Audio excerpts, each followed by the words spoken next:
Bonjour chers amis, c'est Cyril de Lille. Bonjour aux frères de la fraternité. Voici le 10e enseignement donc de la fraternité Saint-Gauthier de Pontoise, le sens de l'engagement. Je vais d'abord commencer par parler de la notion philosophique d'engagement. De quoi s'agit-il? Je continuerai en parlant de l'état de la vertu d'engagement dans le monde actuel, puis je terminerai par parler de l'état de l'engagement dans notre fraternité à proprement parler. Cette partie-là sera dans une autre vidéo réservée aux membres de la fraternité. Voici donc d'abord la notion d'engagement philosophiquement parlant. Elle est présente tout au long de la Bible, tout au long de l'histoire de l'Église. Je vais citer le document du diocèse de Saint-Dié. C'est un diocèse particulier, mais son document est officiel, il fait donc office de document de l'Église catholique instituée. La réussite dans la vie exige un engagement du fond du cœur. L'engagement, c'est le fait de donner tout son être, toute sa vie, dans toutes ses dimensions pour une cause spécifique. La notion d'engagement est donc intrinsèquement liée à la puissance de volonté que le Seigneur a mis en nous.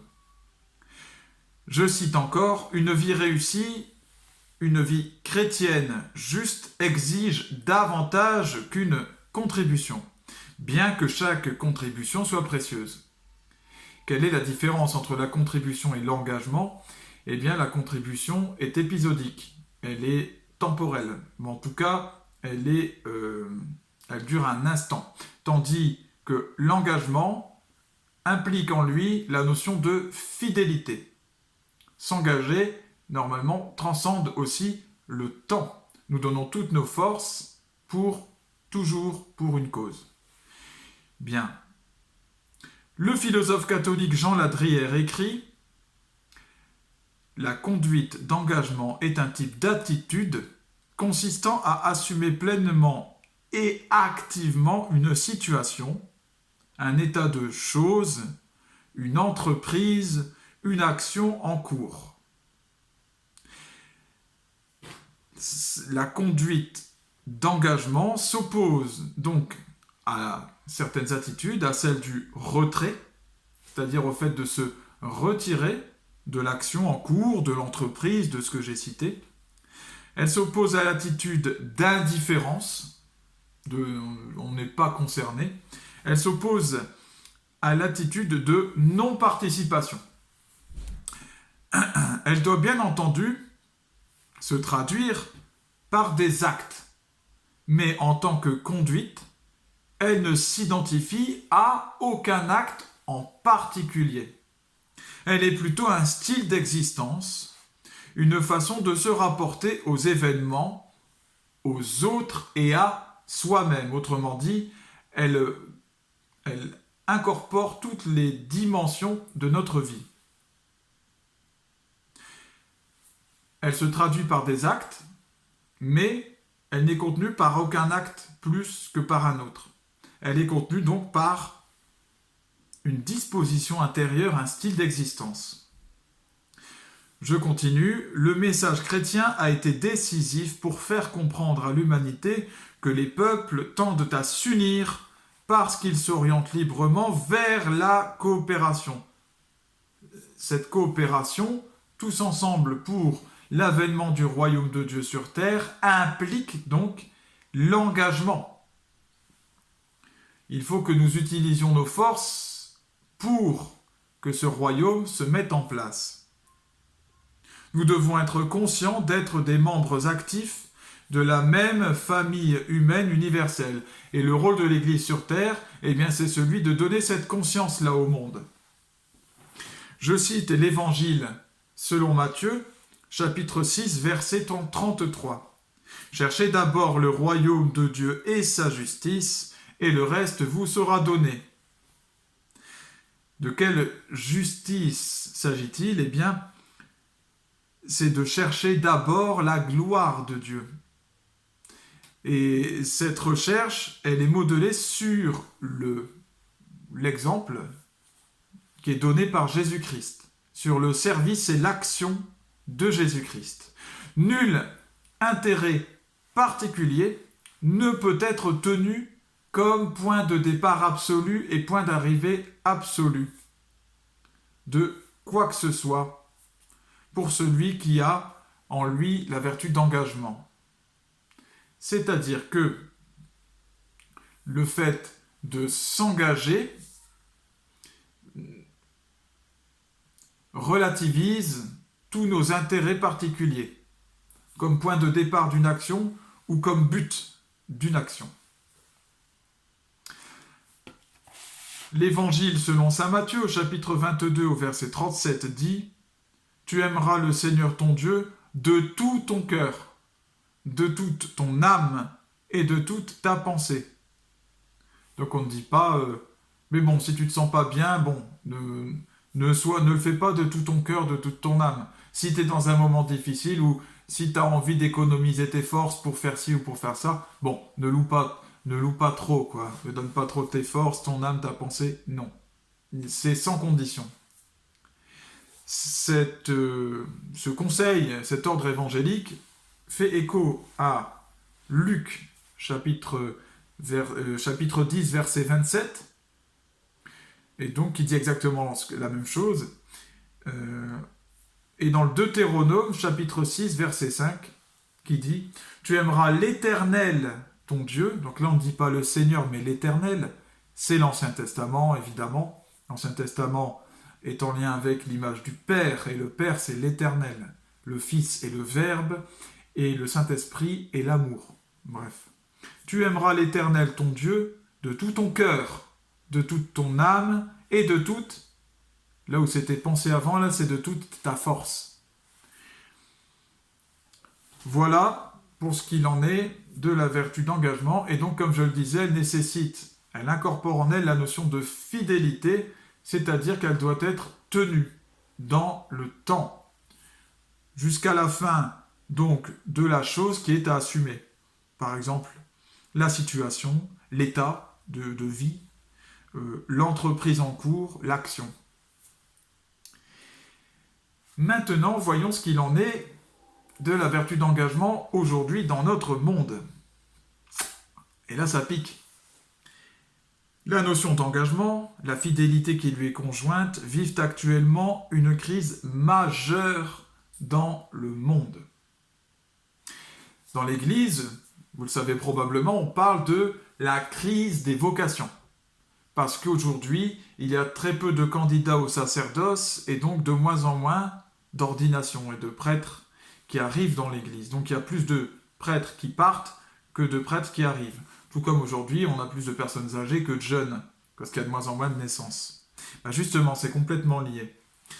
Certains dans l'Église imaginent que c'est parce que les Français n'ont plus la foi, on n'a plus de vocation proprement religieuse. Le problème n'est pas là en vérité.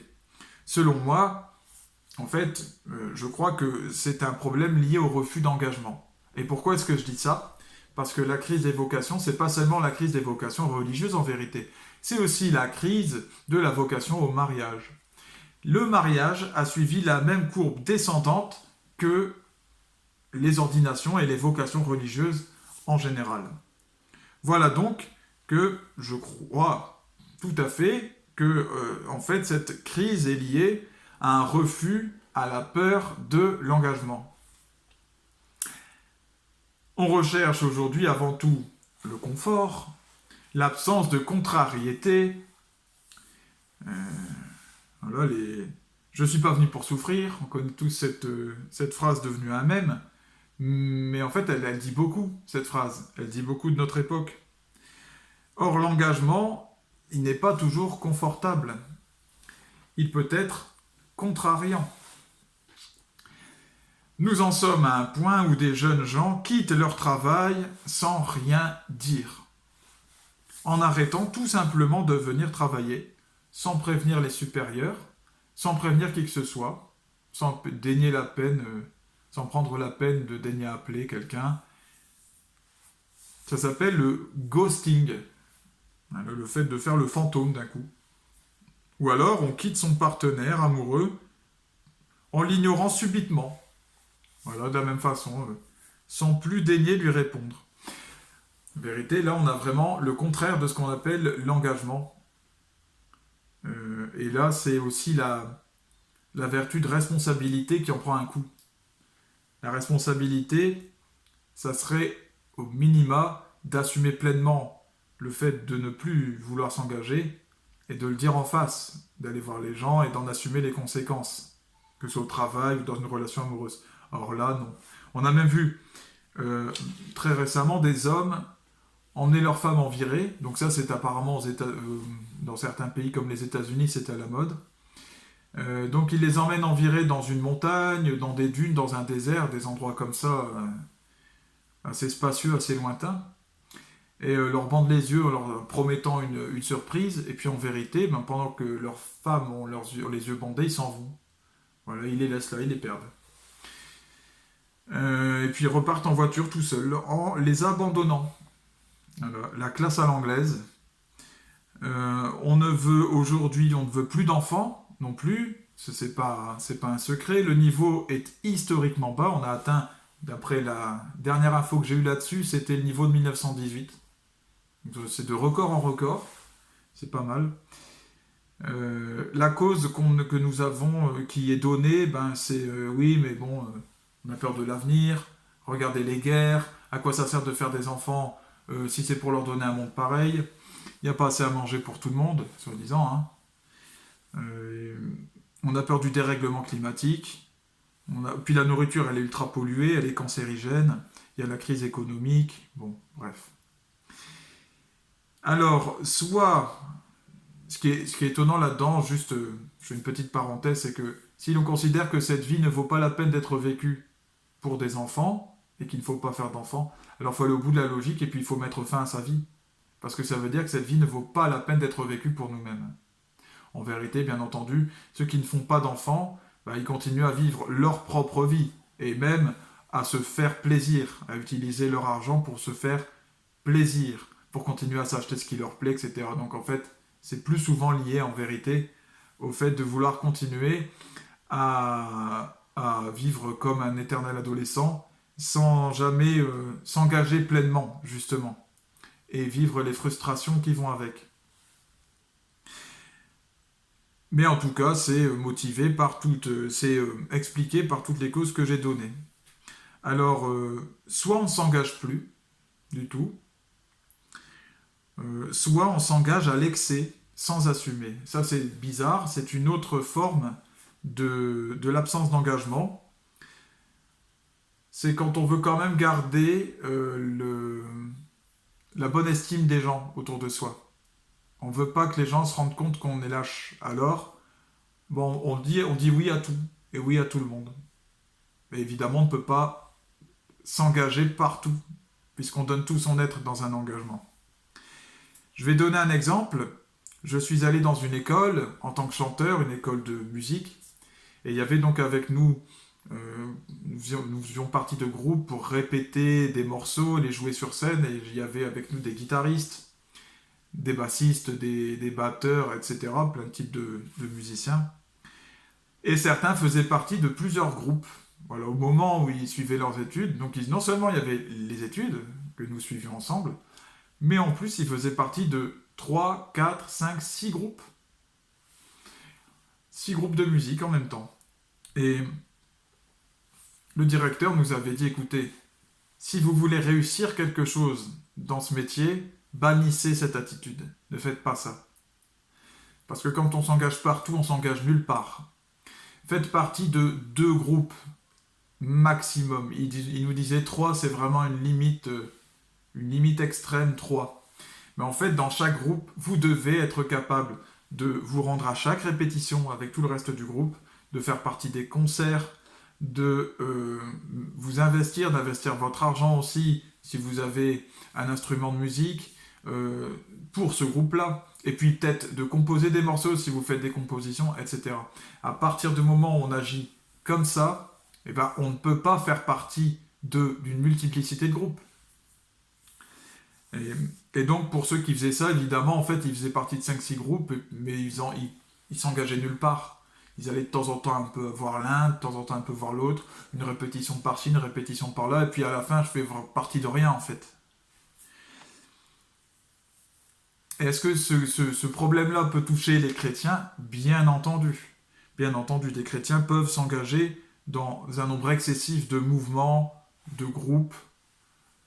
Je vais vous donner un exemple. C'est que nous avions choisi, moi et ma femme, une marraine pour notre fille et pour son baptême, évidemment. Et le baptême, donc cette fille que nous avions choisie, nous lui avons demandé, hein, évidemment, elle nous a dit oui, elle était vraiment partante, nous la voyons à ce moment-là souvent à l'église, elle faisait plein de choses, elle était tout le temps en train de parler à l'un, à l'autre, c'était difficile de lui adresser un mot, parce qu'elle faisait partie de ci et de ça, et oui, bah oui, je vais m'occuper de ça avec toi, et puis toi, je vais m'occuper de ça, oui, pas de problème, on aurait dit une ministre, quoi. Elle faisait partie du mouvement avec les jeunes, et du mouvement pour ceci, et de la liturgie, bon, voilà. Elle était là depuis peu de temps, et elle faisait tout. C'est vrai que ça aurait pu mettre la puce à l'oreille. En tout cas, elle nous a dit oui. Puis voilà que pendant un mois, elle est venue chez nous, nous sommes allés chez elle. Hein. Bon, et pendant un mois et demi, nous n'avons plus de nouvelles. Et puis nous arrivons 2-3 semaines avant le baptême. Et là, je dis quand même, ce serait important d'avoir des nouvelles. Donc nous cherchons à la contacter. Plus de son, plus d'image. Elle nous a fait un ghosting, elle nous a lâché complètement. Elle ne répondait plus ni aux messages écrits, ni aux messages vocaux, à rien du tout. Pourtant, nous avions donné ses coordonnées à cette personne, sa carte d'identité, etc. pour le baptême, parce que en fait, il y a des démarches administratives. Donc, elle nous a vraiment mis en difficulté. C'est un péché de faire ça. Et pour une chrétienne, c'est un scandale, du coup. C'est un scandale d'autant plus important. Bref, nous avons fini par trouver quand même une autre personne qui a accepté de devenir la marraine de notre fille. Mais heureusement qu'elle l'a accepté. Vous vous rendez compte, à 2 semaines du baptême. Alors, évidemment, le chrétien doit faire la différence. C'est ce que je vais donner comme conclusion de cette deuxième partie. Le chrétien ne peut pas suivre le mouvement du monde tranquillement. Le chrétien, je le rappelle, est un signe de contradiction pour ce monde. Le chrétien ne suit pas le sens du courant avec tous les poissons du monde. Il va parfois à contre-courant. Il montre que on peut aller à contre-courant et que même parfois c'est bien mieux. Il doit être la lumière du monde, le sel de la terre. La lumière dans les ténèbres que vit le monde actuellement. Et à propos donc du sens de l'engagement, le monde est vraiment aujourd'hui dans les ténèbres. Alors, les chrétiens doivent se montrer engagés de manière responsable, de manière réfléchie, raisonnée, mesurée, mais pleine, entière. Et dans la fidélité à cet engagement. Alors, nous pouvons prier pour que, Seigneur, pour que tu envoies des grâces dans ton Église, afin que